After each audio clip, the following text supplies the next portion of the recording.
প্রিয় দর্শক, আসসালামু আলাইকুম। আমরা আছি সিঙ্গাপুর চাঙ্গি বিমানবন্দরে।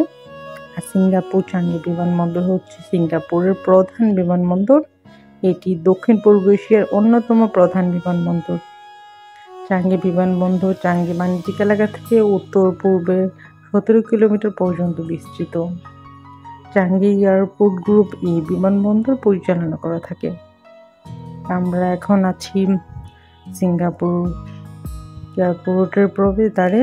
আর এইটার যে প্রবেশদ্বার আছে এটাতে সেন্সর কাজ করে। আপনারা এটার কাছে যখন যাবেন তখন এটা অটোমেটিক খুলে যাবে, আবার যখন চলে যাবেন তখন এটা অটোমেটিক ক্লোজ হয়ে যাবে। আর এটার জন্যে দেখা যায় কারো ব্যাগেজ নিয়ে প্রবেশ করতে বের হতে খুব একটা প্রবলেম হয় না। সিঙ্গাপুর চাঙ্গি বিমানবন্দর অন্য অনেক বিমানবন্দরের থেকেই আলাদা।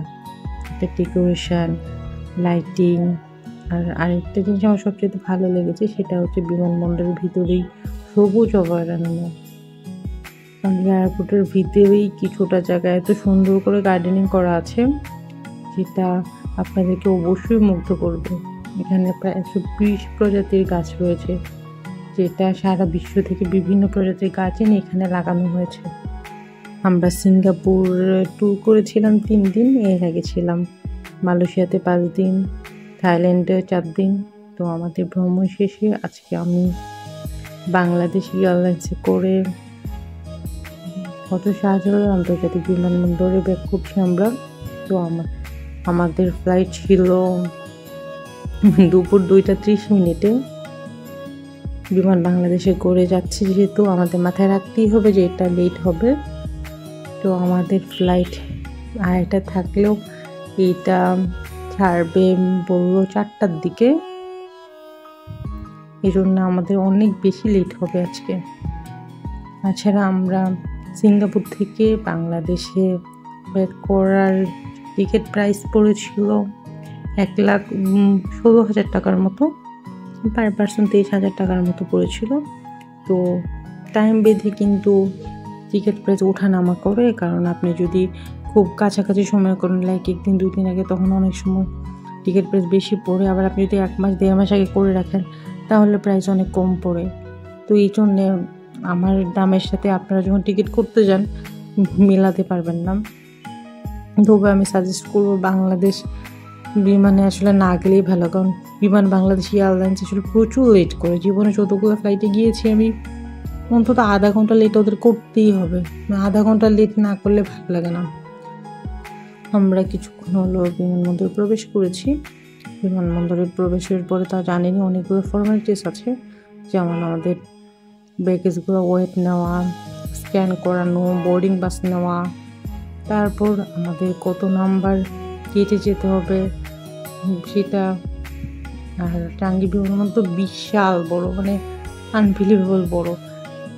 মানে এই মাথা থেকে ওই মাথা ঘুরলে মনে হয় সারাদিন লেগে যাবে।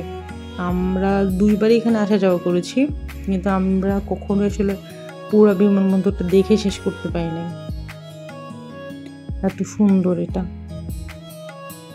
তো দেখছি আমরা বিমান বাংলাদেশের কোথায় ব্যাগেজগুলো নিচ্ছে।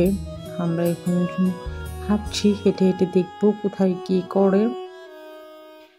বিশ্বের সেরা বিমানবন্দর সিঙ্গাপুরের চাঙ্গি বিমানবন্দর। কাতারের হামাদা আন্তর্জাতিক বিমানকে হারিয়ে বিশ্বের সেরা বিমানবন্দরের নাম নিয়েছে সিঙ্গাপুর চাঙ্গি বিমানবন্দর। এর মাধ্যমে তকমা হারানোর 2 বছর পর চাঙ্গি বিমানবন্দর বিশ্বসেরার মুকুট ফিরে পেয়েছে। ব্রিটেনের এভিয়েশন শিল্প সমালোচক প্রতিষ্ঠান স্কাইটেক্স সম্প্রতি 2023 সালে বিশ্বের সেরা বিমানবন্দরের তালিকা প্রকাশ করেছে। বিশ্বের বিভিন্ন দেশের যাত্রীদের ভোটে স্কাইটেক্স ওয়ার্ল্ড এয়ারপোর্ট অ্যাওয়ার্ড 2023 শীর্ষক সেরা বিমানবন্দরের তালিকা ঘোষণা করেছে প্রতিষ্ঠানটি। স্কাইটেক্সের তালিকায় আন্তর্জাতিক যোগাযোগ হাব সিঙ্গাপুরের চাঙ্গি বিমানবন্দর বিশ্বের সেরা বিমানবন্দর নির্বাচিত হয়েছে। এছাড়া জাপানের রাজধানী টোকিও হানেদা বিমানবন্দর 3য় সেরা নির্বাচিত হয়েছে। তবে বিশ্বের সেরা 10টি বিমানবন্দরের তালিকায় স্থান পায়নি যুক্তরাষ্ট্রের কোনো বিমানবন্দর। চাঙ্গি সিঙ্গাপুরের জনগণের কাছে এক গর্বের জায়গা, সরকারের কাছেও আছে এর আলাদা গুরুত্ব। এমনকি করোনার সময় যখন বিমানবন্দরের চেক ইন কাউন্টার এবং ডিউটি ফ্রি দোকানগুলো খা করছিল, সিঙ্গাপুর সরকার প্রচণ্ড রকম আত্মবিশ্বাসী ছিল চাঙ্গি আবার পর্যটকদের প্রাণকেন্দ্র হয়ে উঠবে। সেই বিষয়ে প্রমাণ তখন এভিয়েশন খাকে তাদের 100 কোটিরও বেশি সিঙ্গাপুরি ডলার ব্যয় করা শুরু করে। সিঙ্গাপুর চাঙ্গি বিমানবন্দরে সবাই খুব লোটা মেনটেন করে, যেমন লাইনে ঠিকঠাক মতো দাঁড়ানো, সবাই ঠিকঠাক মতো করে। নিজের কান্ট্রিতে চাই করুক, চাঙ্গি বিমানবন্দরে সবাইটা খুব ভালোভাবে মেনটেন করে। তো আমরা আমাদের ব্যাগেজ নিয়ে যাওয়ার জন্য এখানে দাঁড়িয়ে আছি লাইনে। অনেক প্যাসেঞ্জারই আছে, সবাই মোটামুটি বিমান বাংলাদেশ এয়ারলাইন্সে করেই যাবে। ওখানে টুকটাক কথা হচ্ছে মানুষজনের সাথে, আরও মানুষজন আসছে, মানে ইউরোতে যারা আসছে ম্যাক্সিমাম হচ্ছে বাংলাদেশের প্যাসেঞ্জার, সবাই বাংলাদেশেই যাবে। তবে এখানে অনেক ট্রানজিটের যাত্রীও আছে, অন্য কোথাও যাবে। এই ট্রানজিটের জন্যে এই সিঙ্গাপুর চাঙ্গি বিমানবন্দর একটা বিখ্যাত, কারণ অনেক এয়ারলাইন্সের টিকিট করার সময় দেখা যায় যে চাঙ্গি বিমানবন্দরের অনেকটা সময় থাকতে হয়। এই বিমানবন্দর তো সবসময় বিখ্যাত। তো এখানে আপনি এয়ারপোর্ট সেবার বা বিমান ভ্রমণের সাথে সাথে আরও যে সেবাগুলো পাবেন তা হলো এখানকার অন্যান্য দ্রব্যের মধ্যে আছে শীতাতাপ নিয়ন্ত্রিত একটি রেইন ফরেস্ট, গুলমে